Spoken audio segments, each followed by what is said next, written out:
happy Wednesday and happy beginning of the new year. It is now January 1st, 2025. Woo! And I know we've had 366 days of amazing events and testimonies that we can give of as to how God brought us through. And this year will be no different. So, as we enter this year, I pray that God will continue to be with us, guide and direct our paths, strengthen our minds, and uplift our spirits, and that these readings will be a blessing to someone, either someone who has already been viewing or someone who intends to view, whatever it may be. May God bless you in many ways possible. So, today we'll be reading 2 Kings chapter 8. And yesterday, we were reading about the king of Syria. Every time he tried, let's see, that was, okay, the king of Syria had besieged Samaria, which was the city in which Elisha lived. And these four lepers decided, hey, we're going to die if we stay in Samaria. We might die if we go to Syria. What do we have to lose? We are hungry. So let's go on and see if we can find food in the Syrian camp. And as they went, they realized the Syrian camp was abandoned.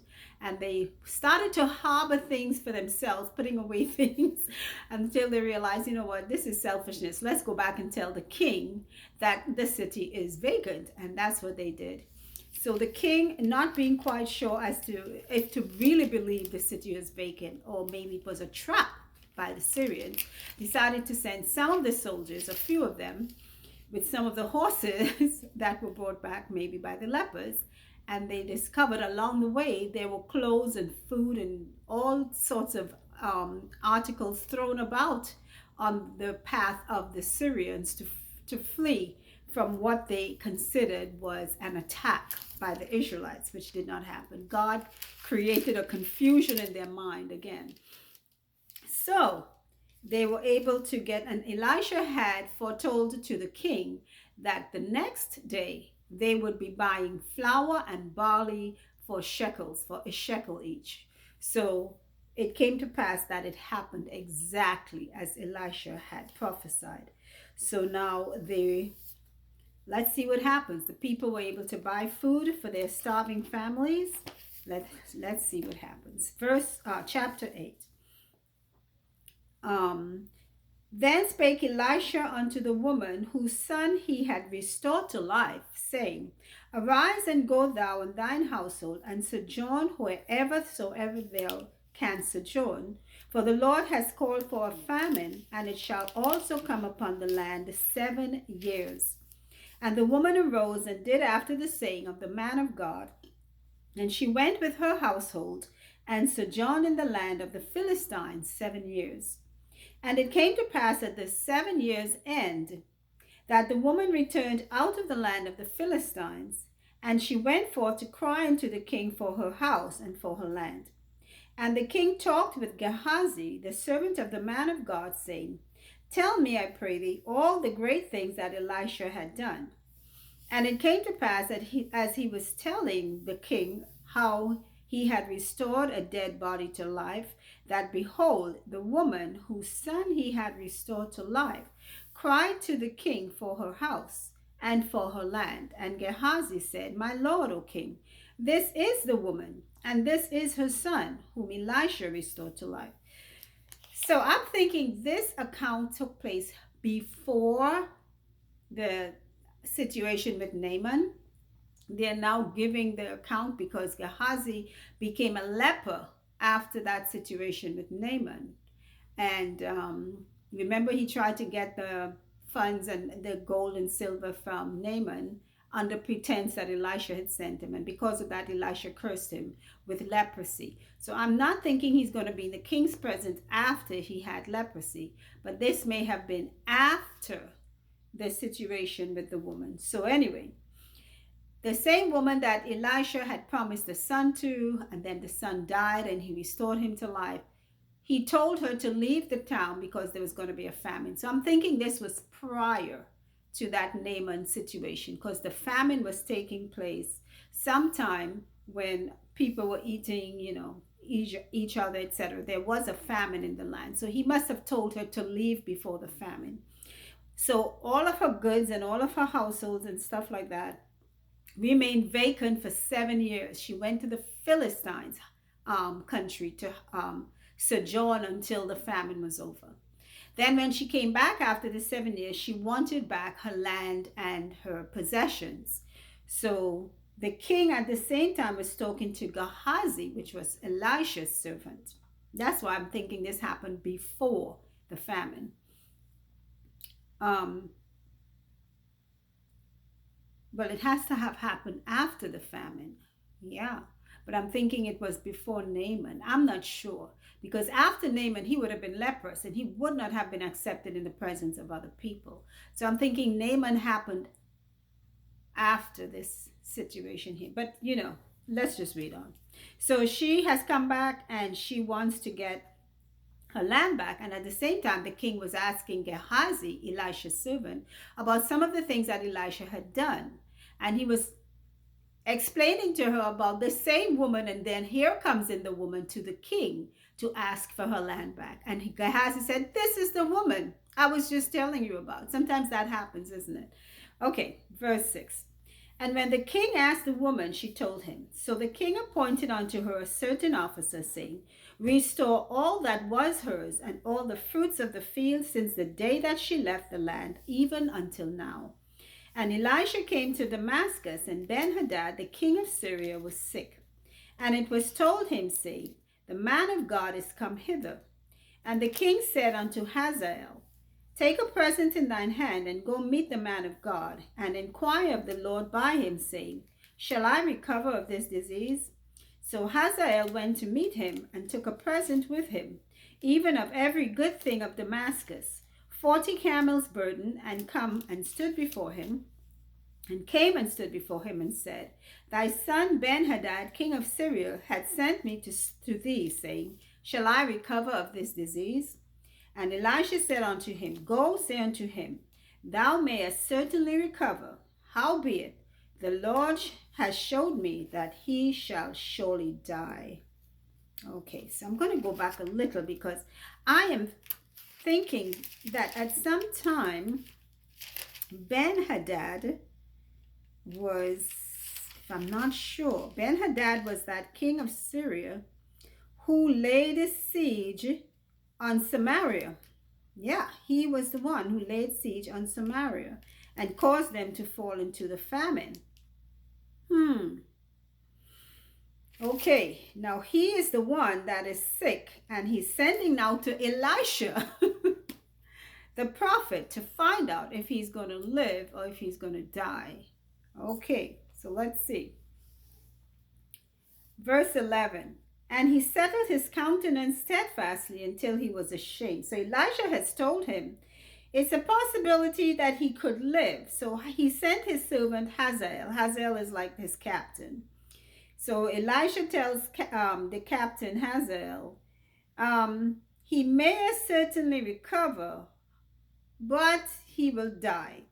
For surely he could recover, but it's likely that he's going to die. Most likely he's going to die. So verse 11, he settled his countenance steadfastly until he was ashamed, and the man of God wept. And Hazael said, Why weepeth my Lord? And he answered, Because I know the evil that thou wilt do unto the children of Israel. Their strongholds wilt thou set on fire, and their young men wilt thou slay with the sword, and will dash their children and rip up their women with child. And Hazael said, But what is thy servant, a dog, that he should do this great thing? And Elisha answered, The Lord has showed me that thou shalt be king over Syria.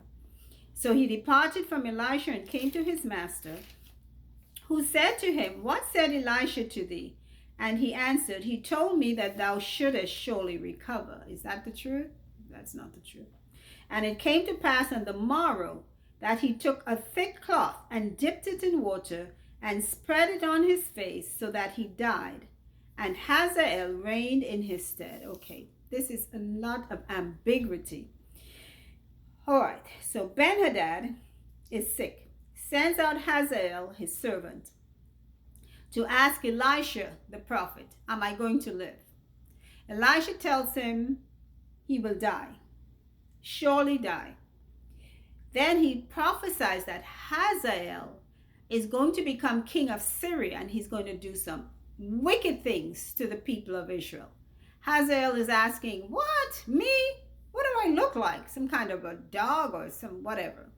So when Hazael leaves to go back to Ben-Hadad, and Ben-Hadad asks him what it is that Elisha said, he told him a lie. He told him Elisha said that he will surely recover. That's the opposite of what Elisha told him. And then, now I am not sure, it has to be Hazael who took a thick cloth, put water on it, and put it over his master's face and suffocated him and killed him. And he became king. Now, did he do this to have the prophecy fulfilled? I don't know. That's so weird. But anyway, moving right along.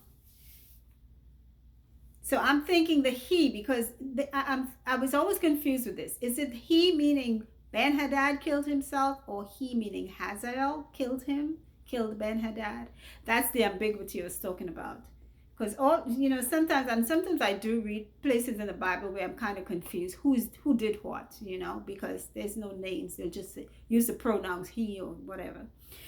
But anyway, a thick cloth was placed on Ben-Hadad's face and he died because he was suffering. When, I don't know if you've ever had that, like you get up sometimes and your blanket is in your face and you can't really breathe, especially if it's wet because it's heavy and thick. And if you can't remove it, you can keep breathing it, but you're not breathing any air. But anyway, verse 16.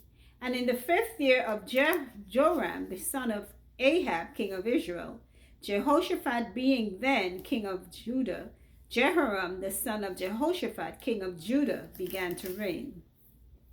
32 years old was he when he began to reign, and he reigned 8 years in Jerusalem. And he walked in the way of the kings of Israel, as did the house of Ahab, for the daughter of Ahab was his wife. And he did evil in the sight of the Lord. Yet the Lord would not destroy Judah for David, his servant's sake, as he promised him to give him always a light and to his children. In his days, Edom revolted from under the hand of Judah and made a king over themselves. Okay, so to back up again, Ben-Hadad, oh boy. Ben-Hadad is dead. The king he was killed by that thick cloth spread over his face. Hazael, his servant, is reigning, just like Elisha prophesied. Then in the 5th year, the son of Ahab, king of Israel, Jehoshaphat is king of Judah. And then Jehoram, Jehoshaphat's son, begins to reign over Judah.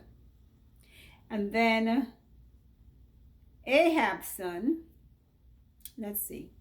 32 years old was he when he began to reign. He walked in the way of the kings of Israel, as did the house of Ahab. Okay, so Jehoram, has married one of Ahab's daughters. I say this. Long ago in the Bible days, when God told them to conquer a land, they destroyed everything, everyone, man, woman, and child. You know what? Because children learn what they live, and then they live what they learn. And that evil tendency in their parents, I'm telling you, it'll be part of the children. That spirit within us is something so strong we don't even fully understand it. But it's what is going to decide our salvation or our condemnation. That spirit within us. What we see, what we hear, what we ponder, what we understand, what we allow God to do in our lives comes through our spirits. That's why they say God is a spirit and we worship him in spirit and in truth. What the body does is just a result of what that spirit encourages. But But children, they learn what they live. And that's why God would always give them the instructions to destroy. And there was a time when the children of Israel took pity on some of their enemies, and their children grew up to come back and become their worst enemies, that they had to end up fighting off the children of some of their enemies that they refused to kill. It might sound tough, but you know what? Satan will use a pebble. So don't even think that he won't use children. You train your children up in the Lord. That is how they escape the enemy's hands. But anyway, verse 21. So Joram went over to Zaire and all the chariots with him, and he rose by night and smote the Edomites which compassed him about, and the captains of the chariots, and the people fled into their tents. Yet Edom revolted from under the hand of Judah unto this day. Then Libnah revolted at the same time. And the rest of the acts of Joram and all that he did, are they not written in the book of the Chronicles of the kings of Judah? And Joram slept with his fathers and was buried with his fathers in the city of David, and Ahaziah his son reigned in his stead. In the 12th year of Joram, the son of Ahab, king of Israel, did Ahaziah the son of Jehoram, king of Judah, begin to reign. Mercy. Sometimes I'm confused with all these names and who's reigning and who's not. Okay. Because here it says, 5th year of Joram, the son of Ahab, king of Israel. Jehoshaphat being then king. Okay. So we have Joram, son of Ahab. Jehoshaphat, son's name was Jehoram. Okay, so I'm getting so confused. Joram was the son of Ahab, and he was ruling over Israel. Jehoram was the son of Jehoshaphat, and he was ruling over Judah. And he was the one who married,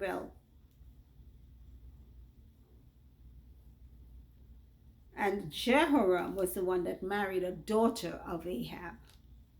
So his brother-in-law was the king of Israel.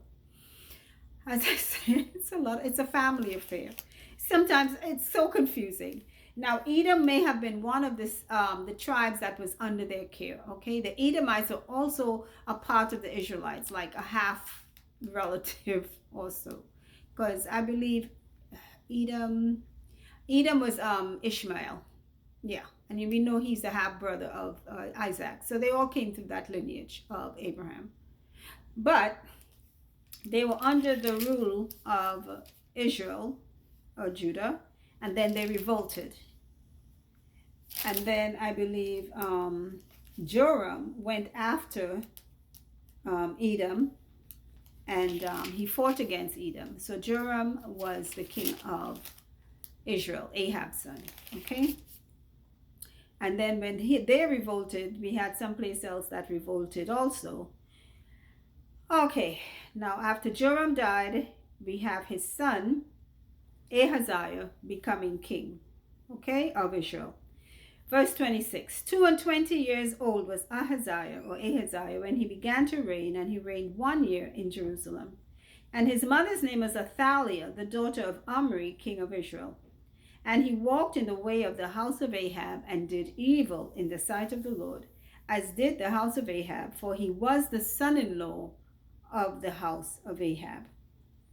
And he went with Joram, the son of Ahab, to the war against Hazael, king of Syria, in Ramoth Gilead, and the Syrians wounded Joram. And King Joram went back to be healed in Jezreel of the wounds which the Syrians had given him at Ramah, when he fought against Hazael, king of Syria.